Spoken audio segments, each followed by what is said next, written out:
E aí, gente boa, tudo bom com vocês?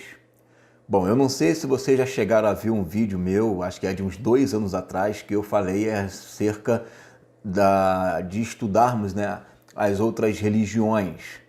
E eu desde cedo sempre estudei as outras religiões, sempre estudei Testemunho de Jeová, Mormon. Isso foi bom para mim porque acabou aperfeiçoando algumas áreas na área da defesa da fé. E uma das coisas que eu estudei, e de vez em quando eu dou uma lida até hoje, é a respeito da doutrina Mormon. E a doutrina Mormon, ela tem algumas aberrações. Você sabe que ela foi uma doutrina que foi revelada pelo anjo Moroni a Joseph Smith. E ele traz algumas coisas no seu livro A Pérola de Grande Valor, que eles não vão chegar com esse livro, eles vão vir com a Bíblia, mas logo em seguida eles vão apresentar esse segundo evangelho. E a Bíblia é bem clara, lá em Gálatas capítulo 1, versículo 8, quando Paulo diz que esse mesmo eu, o anjo do céu, vos anunciar o evangelho diferente a este que está posto, seja este considerado anátema, amaldiçoado. Muito bem.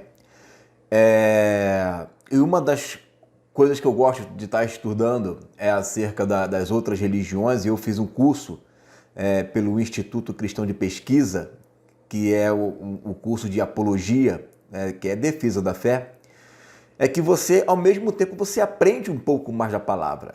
Quando você vai estudar as outras religiões para poder entender como eles ensinam, e você acaba tendo que estudar aquele texto, você tem que entender o sentido real do texto. E isso é bom por quê? Porque isso vai fazendo com que você, além de aumentar o seu conhecimento acerca do que os outros pensam, você também acaba conhecendo mais daquilo que você acredita. E uma das coisas que eles ensinam é o que está lá em 1 Coríntios, no capítulo 15, a partir do versículo 29, que diz assim: Doutra maneira, que farão os que se batizam pelos mortos? Se absolutamente os mortos não ressuscitam, por que se batizam eles, então, pelos mortos? Olha que interessante. Então, o que eles ensinam? O que a doutrina Mormon ensina? Eles ensinam que todo o Mormon cristão, né, que o Mormon para eles também são cristãos, é um outro segmento do cristianismo, eles têm o papel vicário de serem aqueles que vão representar os seus ancestrais.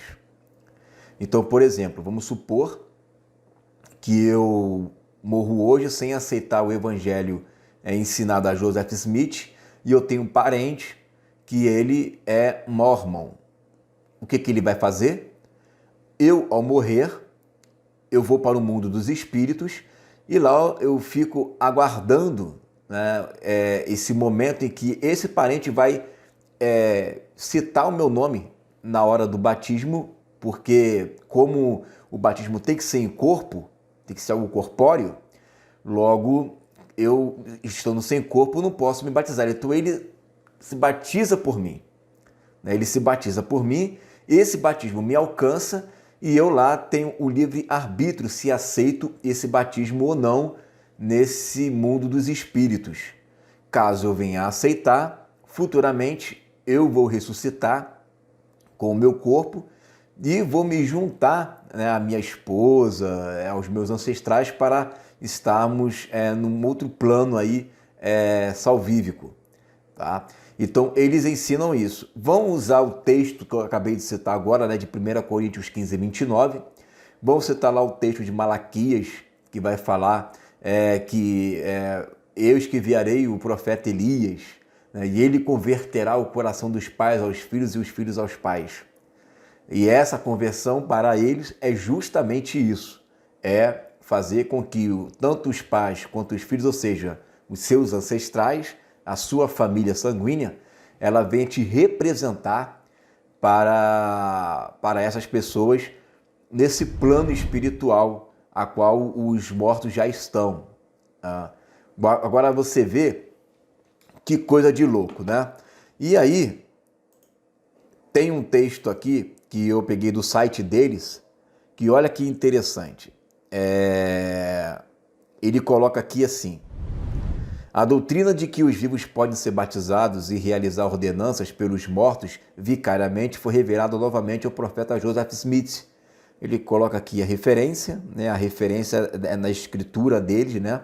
Ele aprendeu que não só a salvação individual é oferecida aos espíritos que aguardam a ressurreição, mas que eles também podem ser unidos no céu como marido e mulher e ser selados a seus respectivos pais e mães de todas as gerações passadas, que eu acabei de explicar. Assim como seus filhos e todas as gerações seguintes podem ser selados a eles. O Senhor instruiu o profeta de que esses ritos sagrados só podem ser realizados de maneira adequada numa casa construída em seu nome, um templo. Ou seja, somente um mórmon pode fazer isso.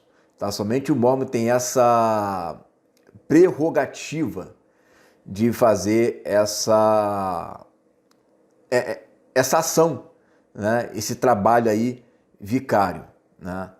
E eles se sentem muito felizes por fazerem isso. E eles usam esse texto aqui de Coríntio. Agora, o interessante é que esse texto de Corinto, eu vou colocar o texto aqui em hebraico, e olha que interessante, né? Diz assim: de outra maneira que farão os que se batizam. Ele vai usar a palavra baptizo, tá aí o texto, mas a palavra baptizo não é unicamente mergulhar, imergir, tá? Mas também limpar, lavar, né? Tomar banho. Então, existem diversas interpretações, pode ser até batismo espiritual também, um batismo espiritual, não necessariamente. Então, a palavra batismo, ela tem diversas linhas de interpretação, né? Ela pode ser, e isso vai depender do contexto também, tá? Não é somente eu interpretar do jeito que eu quero. Então, você tem a interpretação, né, de um mergulho mesmo nas águas, você tem um batismo espiritual e você tem um batismo que é um rito de lavagem. E aí, eu estou aqui com um livro de culturas, né, que eu até recomendo você comprar esse livro, é muito interessante, ó, Comentário Histórico Cultural da Bíblia, Novo Testamento, tá? Muito bom esse livro, ok? E olha o que ele vai dizer aqui, ó. É possível também que a expressão seja uma referência à lavagem do corpo antes do sepultamento, costume judaico comum. Os grupos religiosos do antigo Mediterrâneo supervisionavam o sepultamento dos membros. Tá? Então, era um rito, né, que eles lavavam o corpo, eles cuidavam do corpo, até porque o próprio judeu, ele tinha esse cuidado com o corpo, porque eles acreditavam, né, que o corpo ele voltaria à vida.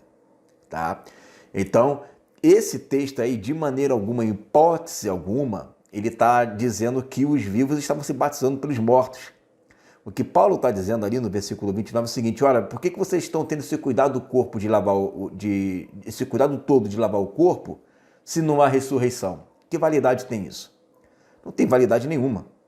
Você ficar lavando o corpo, você ficar cuidando, você ficar mergulhando o corpo, né, que a palavra baptizo também é isso, você tornar limpo o corpo e não há ressurreição, né? É isso que o apóstolo Paulo está dizendo, e não uma lavagem no sentido de um batismo para arrependimento, né? Não é isso. A Bíblia é bem clara lá em Hebreus, no capítulo 9, versículo 27, que ao homem está destinado a morrer uma só vez e depois disso segue-se o juízo.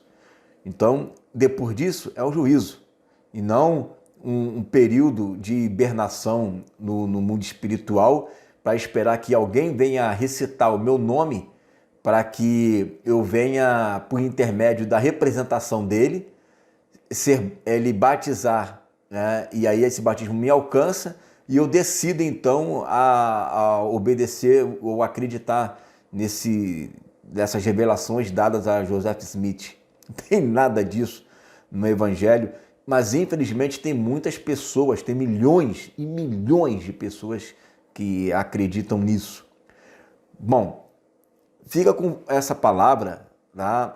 Uma palavra de conhecimento também, né, de curiosidade, porque pode acontecer, claro, pode acontecer de repente aparecer um mormon aí com você e você chega com todo o amor para poder ensinar para ele a palavra. 1 Pedro 3,15 diz que qualquer pessoa que vier a perguntar a respeito da nossa fé, né, nós devemos de estar pronto para responder em mansidão acerca da nossa fé. Então você tem que estar pronto para responder, né, acerca da nossa fé. E quando eu estudava essa doutrina, não era simplesmente por querer ficar refutando os outros.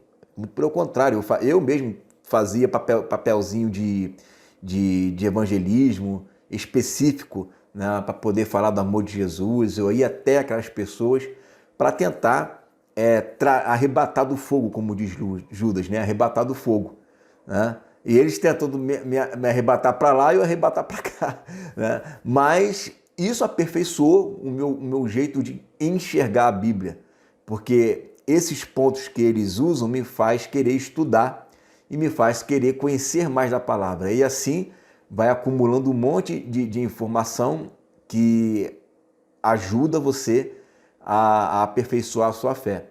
Claro que você não precisa disso para se edificar. Você pode ficar a vida inteira sem estudar outras religiões, estudar só a Bíblia e vai estar perfeito, não tem problema nenhum. Agora, aquele que também estuda as outras doutrinas, ela tem uma capacidade maior, né, para poder atingir, né, aquele nicho de pessoas ali, certo? E eu penso que isso não foi feito apenas por mim ou por tantas outras pessoas. Você vê isso na própria Escritura, Paulo, né, se dirigindo aos judeus, aos irmãos dele, para tentar trazer eles, né, para o Evangelho.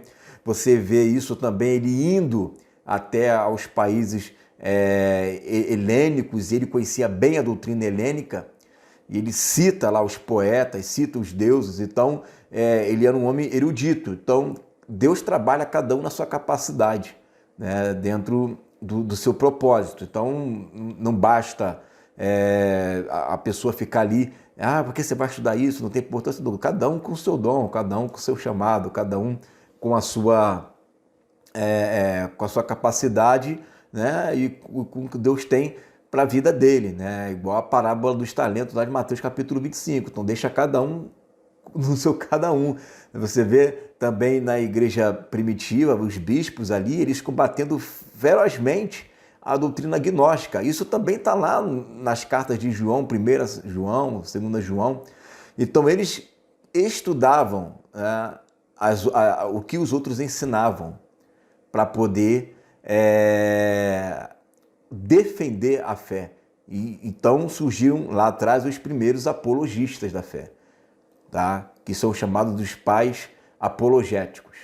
Então, isso sempre existiu, tá? Faz parte, uma das partes mais importantes do corpo de Cristo, né? Você que defende a fé pós-tribulacionista, você é, sim, um apologista da fé. Você que estuda o pré, você também porque você acaba fazendo esse papel também, né? Só que você faz dentro do escopo cristão.